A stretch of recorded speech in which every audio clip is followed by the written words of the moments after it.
Ерте де, ешкі және өрте де, қалың орман арасындағы шағын үйшікте кішкентай жеті лақтармен бірге ешкі өмір сүріпті. Орманға кетпестен бұрын анасы ескерту айтады.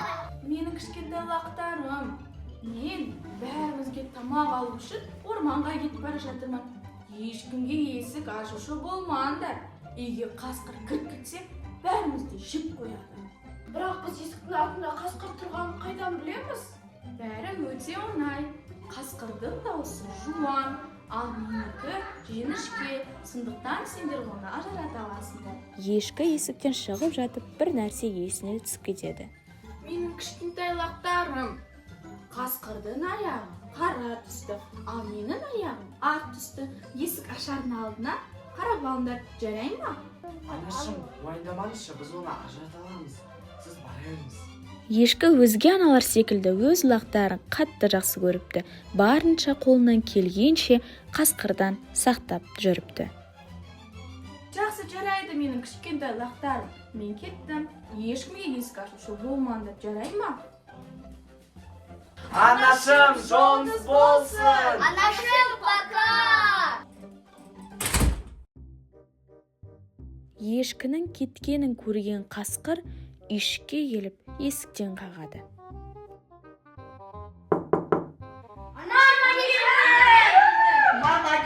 Қасқыр лақтар есік аша салады деп ойлап, лақтарым, мен сендерді аналарынмын, есікті ашыңдар депті. Бірақ кішкентай лақтар қасқырдың жуан даусын танып қояды. Сен біздің анамыз емессің. Біздің анашымыздың даусы жіңішке және әдемі, ал сен қасқырсың. Я, сен қасқырсың. Сен бізді алдай алмайсың. Мыналар кішкентай болса да ақылды екен. Мен сендерді жек қоямын. Лақтардың тапқырлығы қасқырды ашуландырады. Ал көрек ал. Кейіннен қасқыр дүкеннен құрт сатып алып жейді. Одан соң даусы жіңішке болады. Лақтарым, осы керек қой. Үйшікке барып қайта есік соғады. Менің кішкентай лақтарым, мен сендердің анашымын. Мен сендерге күшті дәмді тамақ алып келдім. Ура! Есікті ашайын. Тоқтады! Есіктің алдында кім бар? Соның аяғына қарай. Лақтар есіктің астынан қасқырдың қара аяғын байқайды. Қасқыр! Біз саған есікті ашпаймыз. Біздің анамыздың аяғы қара емес. Ақ түсті. Я қашқын. Кеп! Кеп! Мыналар қайдан шығарып? Қасқыр өз әрекетінің нәтижесі болмағаннан мұңайып кетеді.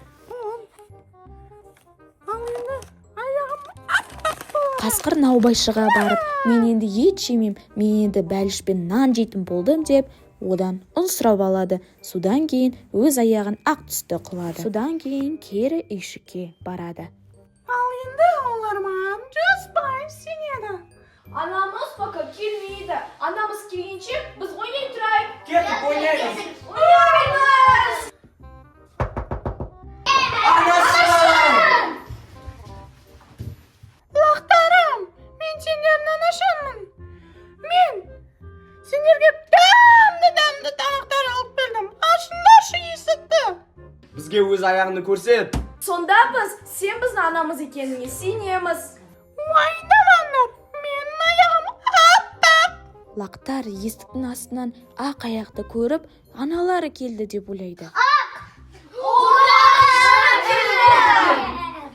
Тоқтаңдар. Мен қайт барып терезеден қарап келейін. Сендер есікті ашпаңдар. Арасындағы біреуі терезеден қарап көрейін деп айтады. Оны қойшы, біздің анамыз келді. Даусы жұмсақ, аяғы ақ. Есікті аша берейік?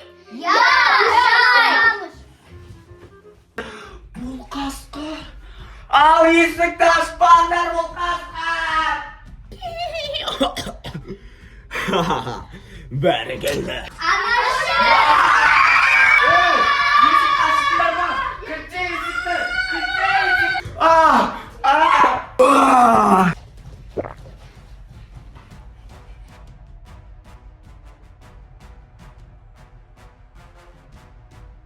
қасқырды көрген кішкентай лақтар қатты қорқып кетеді. Олар жан-жаққа тығылып қалады.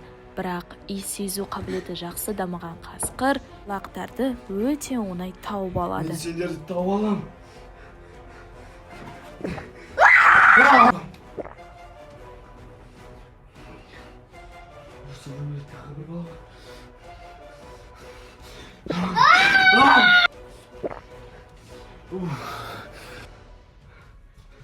Tauып алдым.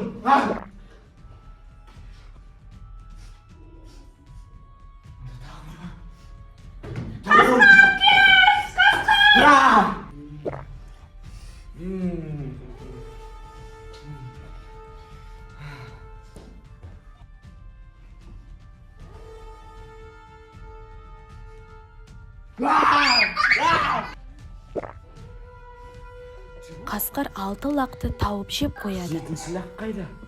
7-ші лақты мүлдем таба алмайды. Бірақ қарны тойғандықтан оны іздегенде жоқ.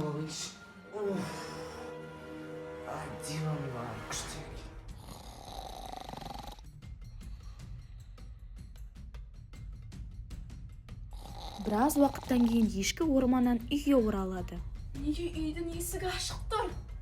Мен лақтарыма есікті ашпаңдар деп айттым ғой. Мүмкін емес. Лақтарым! Лақтарым! Ешкі қасқырды көріп шошып кетеді. Ол өз көзіне сенбей лақтарды іздеуге кірісе бастайды. Бірақ ешкімді таба алмайды.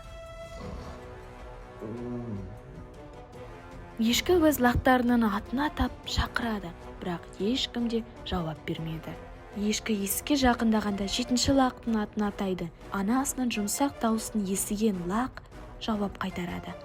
Анашым, анашым, Ешкі өз лағын тауып алып, бауырына қысып құшақтайды. Қалған лақтар қайда деген сұраққа, аяғы аппақ, даусы жіңішке қасқыр келіп, бауырларымды жеп қойды деген жауап естиді. Ешкі қасқырдың ішіндегі қимылдап жатқан нәрсені көз жалады.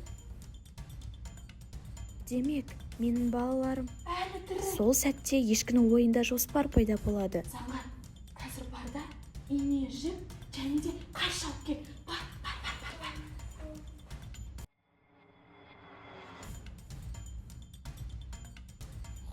Ешкі қасқырдың ішін кесіп, өз лақтарын шығарады.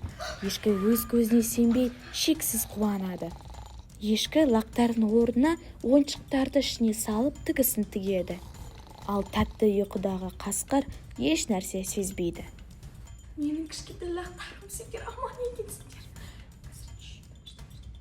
Бар. Ана бөлмеге тығылып қалыңдар. Бар. Қасқыр ұйқысынан оянғанда іші ауырып жатқанын сезеді. Кетейін мен.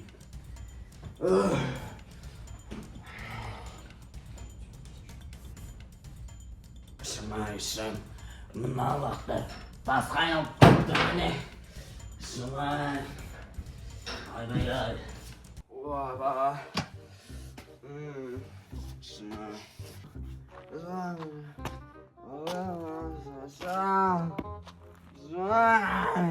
Қасқырдың іші ауыр болғаны сонша оңбай құлайды, сол жерінен тұра алмай қалады. Көмектесіңдер!